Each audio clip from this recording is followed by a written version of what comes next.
অবসান করে এই বঙ্গ রাজ্য পরিচালনা করে আমি তখন দৌড় থেকে প্রতিহিংসার আগুনে ধাও ধাও করে জ্বলে ওঠে। তাই সমস্ত আমি যেমনই করে হোক আমি তোমাকে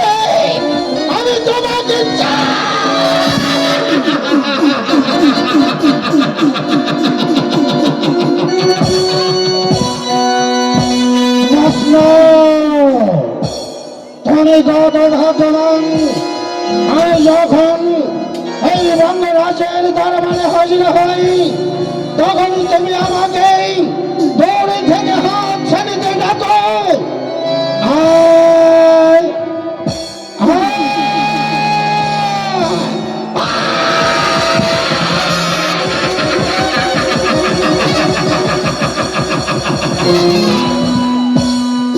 ধীরে ধীরে নদী ধীরে সবে মাত্র আকাশে মেঘে চলেছে। আসতে অনেক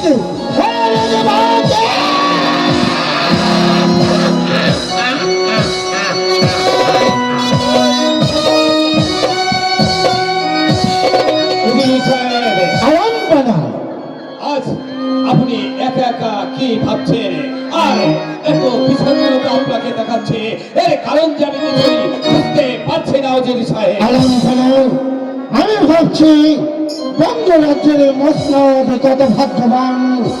আপনি যখন মসনদে বসে এই বঙ্গরাজ্য পরিচালনা করেন তখন আপনাকে কত সুন্দর দেখায়।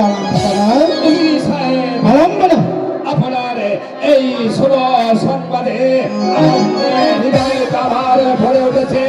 তবে একটি কথা ওজির সাহেব বলুন, কেমন আছে আমার এই বঙ্গ রাজ্যের প্রজারা, কিভাবে তাদের দৈনন্দিন জীবন যাপন করছে?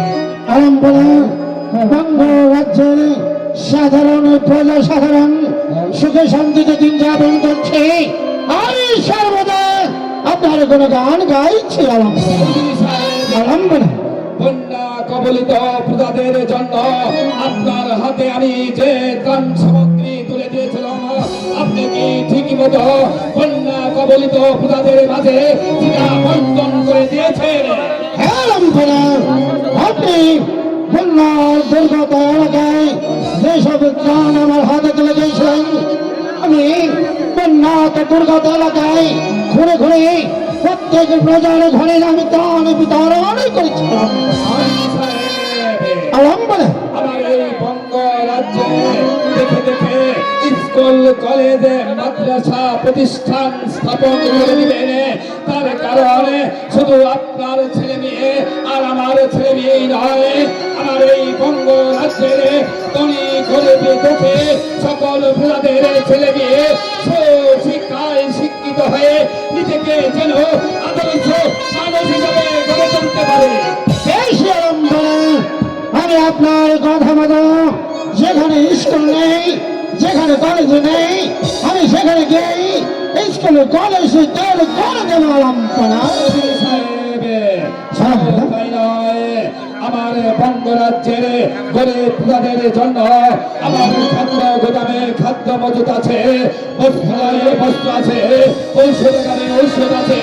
আপনি ঘুরে ঘুরে দেখবেন আমার প্রজাদের যেখানে খাদ্যের প্রয়োজন আপনি সেখানে খাদ্য দিবেন, সেখানে বস্ত্রের প্রয়োজন সেখানে বস্ত্র দিবেন, সেখানে ঔষধের প্রয়োজন সেখানে ঔষধ দেবেন।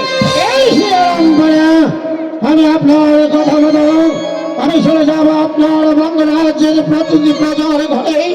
যেখানে খাদ্যের অভাব সেখানে দেবো খাদ্য, যেখানে বস্ত্রের অভাব সেখানে দেবো বস্ত্র, ঔষধে আমি ঔষধ প্রেরণ করবো।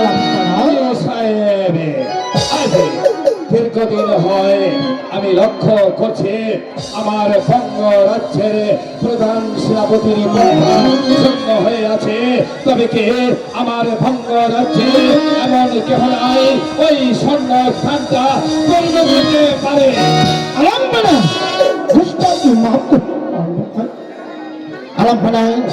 আপনি যদি অভয় দিন আমি আপনাকে একটি কথা বলবো। বলুন অজিত সাহেব, বলুন, নির্ভয় বলুন।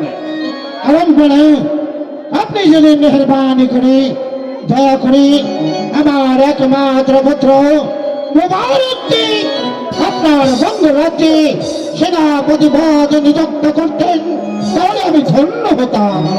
ওজির আজম, আমার এই বঙ্গরাজ্যের প্রধান সেনাপতি হতে হলে তাকে যে যুদ্ধ বিদ্যায় পারদর্শী হতে হয়। আপনি কি আপনার পুত্র মোবারককে যুদ্ধ বিদ্যা শিক্ষায় পারদর্শী করে তুলেছেন? আমি আমার একমাত্র সুযোগ্য পুত্র মোবারককে আমি যোদ্ধা বিদ্যায় পারদর্শী করে তুলেছিলাম। ওজির আজম, বলুন আলম্বনা। একটি কথা মনে রাখবেন, যদি আমার মাত্র সাজাদা আনোয়ারের সামনে আপনার পুত্র মোবারক যুদ্ধে জয়লাভ করতে পারে, তাহলে আমি আপনাকে কথা দিলাম আপনার পুত্র মোবারক হবে এই বঙ্গ রাজ্যের